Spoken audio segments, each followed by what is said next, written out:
Leo sina ujumbe kwa ajili ya taifa, ila nina ujumbe kwa ajili yako, mtu wa Mungu. Ninapenda kuzungumzia kwa habari ya umuhimu wa kuisikia sauti ya Mungu. Ni kwamba kabla mtu hajapotea, kuna sauti ya upotevu kwanza ndo inayoanza. Hivyo kupotea kwa mtu ni matokeo ya kuisikiliza sauti ya upotevu iliyokuja kwenye maisha yake, kwenye masikio yake ya ndani. Neno la Mungu linatuambia kitabu cha Kumbukumbu la Torati 28 mstari wa kwanza, inasema itakuwa utakaposikia sauti ya Bwana Mungu wako kwa bidii. Naona maandiko yanatuambia utakapoisikia sauti ya Bwana Mungu wako. Kumbe kwenye maisha yetu kuna sauti ya Mungu. Yaani hata hapo ulipo kuna sauti ya Mungu. Kwenye kila jambo huwa kuna sauti mbili.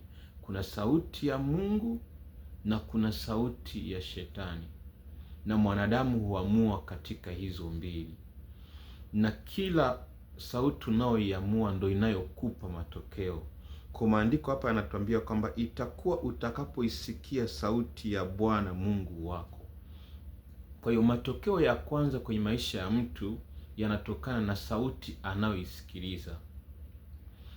Haya, lakini matokeo ya pili yanathibitika kwa kila anachotekeleza kupitia anachokisikiliza. Maandiko yanasema kwamba utakaposikia sauti ya Bwana Mungu wako kwa bidii, akasema kutunza kuyafanya maagizo yake yote ni kuagizayo leo, ndipo Bwana Mungu wako atakapokutukuza juu ya mataifa yote ya dunia. Kumbe kabla ya kutukuzwa kuna mambo mawili: moja, kuisikia sauti ya Mungu; mbili, kufanya yaliyo katika sauti ya Mungu. Hapa ndipo kuna siri ya kila jambo kufanikiwa. Kwa hiyo kwenye maisha ya mtu, tafuta kwa bidii kuisikia sauti ya Mungu. Hautakuwa muhanga wa kutatua matatizo, kwa sababu chanzo cha matatizo kinaanzia na nini ulisikia, sauti gani ulisikiliza. Naomba ninaweza nikatolea mfano. Kuna video ambayo niliupload jana asubuhi, lakini baadaye nikaifuta. Na hata kabla sijaiupload, ndani yangu nilikuwa sisikii ule msukumo kama ambavyo nasikia kama mwanzo. Lakini kwa sababu nilikuwa nimekesha usiku huo, maana ilikuwa asubuhi na nilikuwa sijalala, nikasema siwezi kurekodi tena, naomba tu ni upload hii. Lakini nilipo upload, kuna watu wakasema, kuna ushauri watu wakatoa, na ni kweli ndani yangu nikausikia. Unajua, moja kitu ambacho Mungu anapenda ukiwa mtumishi wa Mungu, anapenda usijipe status ya nani unamsikiliza, nani humsikilizi. Sikiliza kila mtu, ili mradi ndani ya hizo sauti unaisikia sauti ya Mungu. Kwa hiyo nikawa nimeifuta.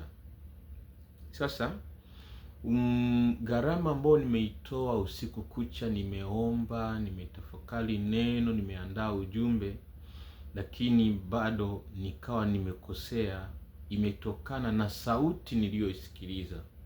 Kwa sababu nakumbuka tarehe 25 mwezi uliopita wa 11 2025, miongoni mwa watu ambao tunaomba nao aliota ndoto ya kwamba, alionyesha kwamba kazi ambayo Mungu alikuwa amenipa kwa ajili ya kuombea taifa nimeimaliza, na sasa kazi ambayo amenipa ni kwa ajili ya kuandaa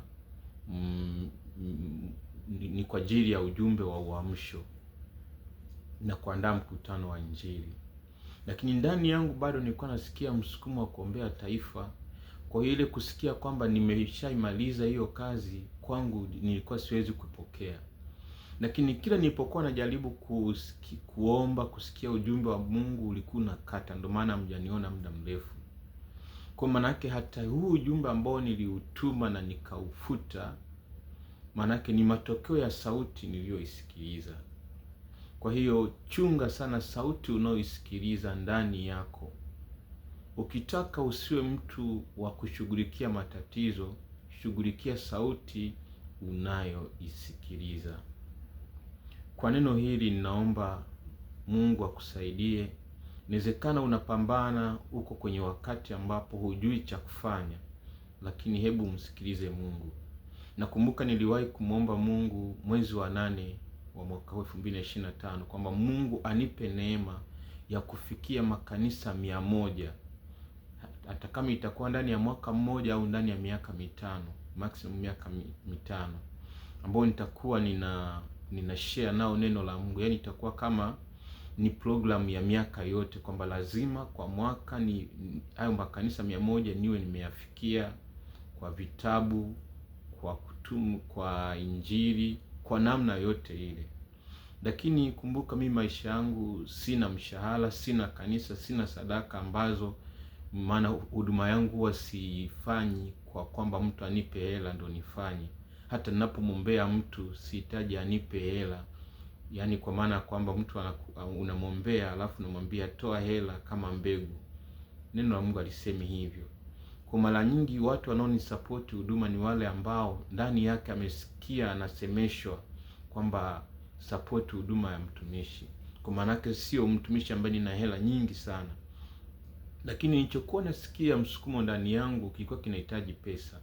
Lakini kilichotokea ni kwamba siku moja nilikuwa nimeenda kanisa fulani, nikasikia ndani yangu nasemeshwa kwamba nimekuleta hapa kwa sababu kuna mtu nataka nikukutanishe naye. Hiyo Jumapili sikumuona, lakini siku moja Ijumaa ya wiki iliyofuata nikiwa nimetulia, nikasikia ndani yangu, kesho nenda kanisani, nitakukutanisha na huyo mtu. Kweli nimeenda, nikakuta watu wazima wa baba wanajadili neno la Mungu, nami nikajiunga pamoja nao. Baada ya kumaliza, wengine unajua wazungu kila mmoja anajali na mambo yake, na mimi kwenye maisha yangu sitaki yani ile ni kuomba kitu nje ya wakati wa Mungu. Huwa natamani Mungu ndo anifungulie mlango. Hiyo ni discipline nzuri sana, inazuia kujikuta umepokea kitu ambacho hakijatolewa na Mungu. Yaani hata kama ni kizuri, lakini kama umekipata bila kibali cha Mungu kinakuwa uharibifu, maana Mungu anakudefine kama mlafi. Yaani huna control. Kwa huyo mtu akawa amenisubiri wakati wengine wameondoka, akawa ananiongelesha. Baadaye akasema kwamba nina mtumishi ambaye misionari ambaye amekuwa akifanya huduma vijijini Uganda, na nataka apanue huduma.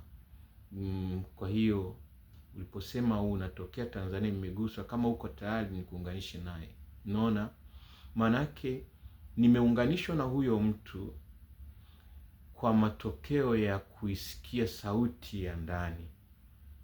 Kwanza hiyo kwenda hilo kanisa, maana sisali hilo kanisa, ila ilitokea tu kwenda.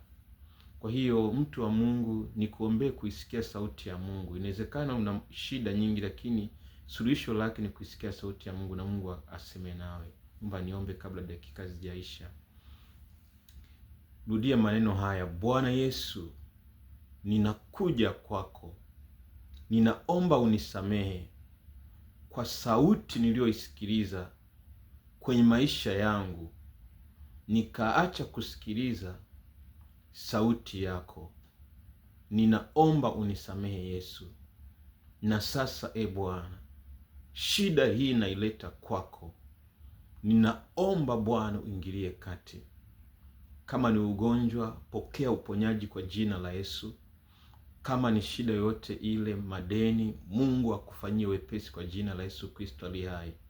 Mungu akutane na haja ya moyo wako kwa jina la Yesu Kristo aliye hai. Asubuhi nilitoa ushuhuda watu wawili ambao niliomba nao tarehe 9 mwezi wa 12 2025. Mungu akawaponya papo kwa papo. Inawezekana shida yako sio ugonjwa, ni shida nyingine. Mungu akutane nawe. Na Mungu akikufanyia, unaweza ukashuka kwenye comment ukatoa ushuhuda.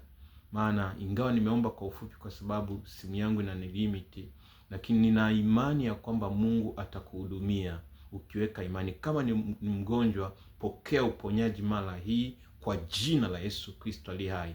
Mungu akufungue, Mungu akuponye. Kama ni shida yote, Bwana akufanyie kwa jina la Yesu Kristo aliye hai. Amen.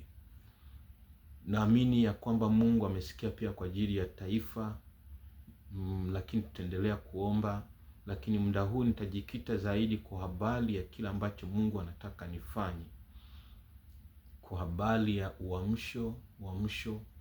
Na kuna kitabu ambacho ninaandaa cha uinjilisti mtaani, ambacho kitabu kimoja kinagharimu 1000. Kwa hiyo nitaweka namba kwa mtu ambaye yote unasikia kusapoti huduma. Naomba unisapoti. Nakumbuka mwezi wa 7 na wa 8 nilifikia watu vijana wa umri wa shuleni 50,000. Kwa hiyo uhitaji ni mkubwa, lakini kwa sadaka yako kazi ya Mungu itafanyika, na huwa ninatoa ripoti. Mungu akubariki, Mungu akutunze, uwe na wakati mwema. Amen. Nawapenda, naamini kuna siku moja itakuwa ni ushuhuda. Mungu atakuwa ametutoa mahali ambapo hatukutegemea. Tuendelee kuwa pamoja. Inawezekana Mungu ametukutanisha mtandaoni humu, ni mwanzo wa kufahamiana, ni mwanzo wa Mungu kutuunganisha. Tuendelee kuwasiliana. Unaweza ukaja WhatsApp, Facebook, tukaendelea kuwasiliana. Mungu akutunze. Nikutakie siku njema, tarehe 12 mwezi wa 12 mwaka 2025. Amen. Barikiwa.